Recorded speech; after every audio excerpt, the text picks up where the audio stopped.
Now I'd like to talk about how we've used the Overcast stitch. The stitch we've used in the projects is the Overcast stitch.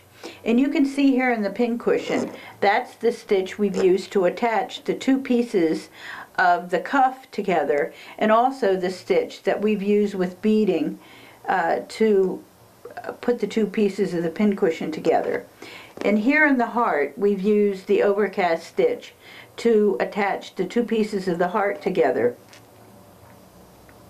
On the flower, we use the Overcast stitch to attach the leaves to the bottom of the flower. As you can see, we've used the running stitch when we've attached leaves and flowers to the top. But here, we've used the Overcast stitch.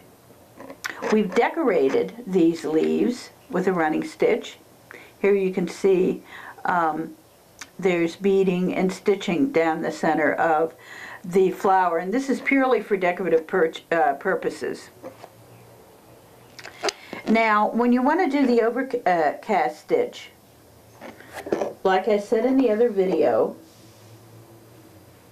you're going to have, with these projects, you'll have two pieces, and you hold them like this between your two fingers, and you start the stitch between the two pieces so you hide your knot. Normally I cut off that little tail. So you start your stitch and you bring it over to the other side and through. Now if you want to add a bead like I did around the edge of this pincushion, I just did it every third stitch. So I did one stitch, two stitch, and then when I went through for the third time, I just put a bead on the needle and then came down around again for one stitch, two stitch, and then three stitch, and then put your bead around or through your needle and then continue on and use a bead every third stitch, or how many stitches you want your beads to be. Now another version of the Overcast stitch is used when you want to attach a barrette, or you want to attach a pin back to your flower, and you just knot your thread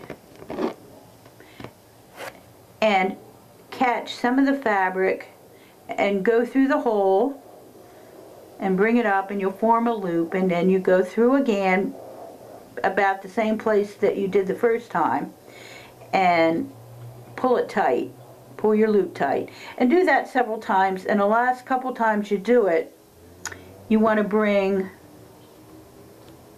the thread, your needle through the thread and knot it. And then you do the same thing with the other end.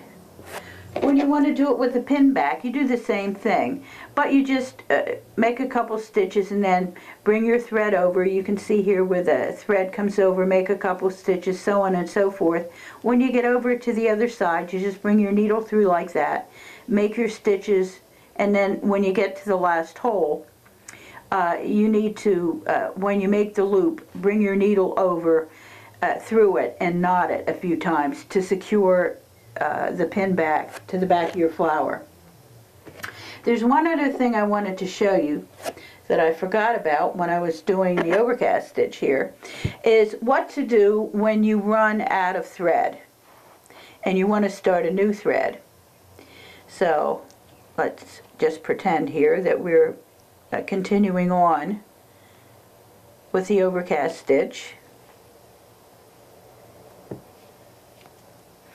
And then usually what I want to do, if I'm to the end, bring it through again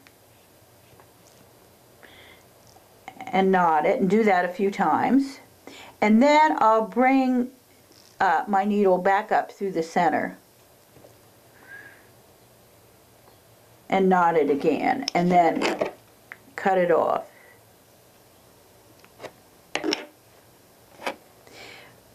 Then with the new thread, I'll bring it up through the center like this to start it, and then I'll bring it through again, and then just continue on with the stitching with the overcast stitch.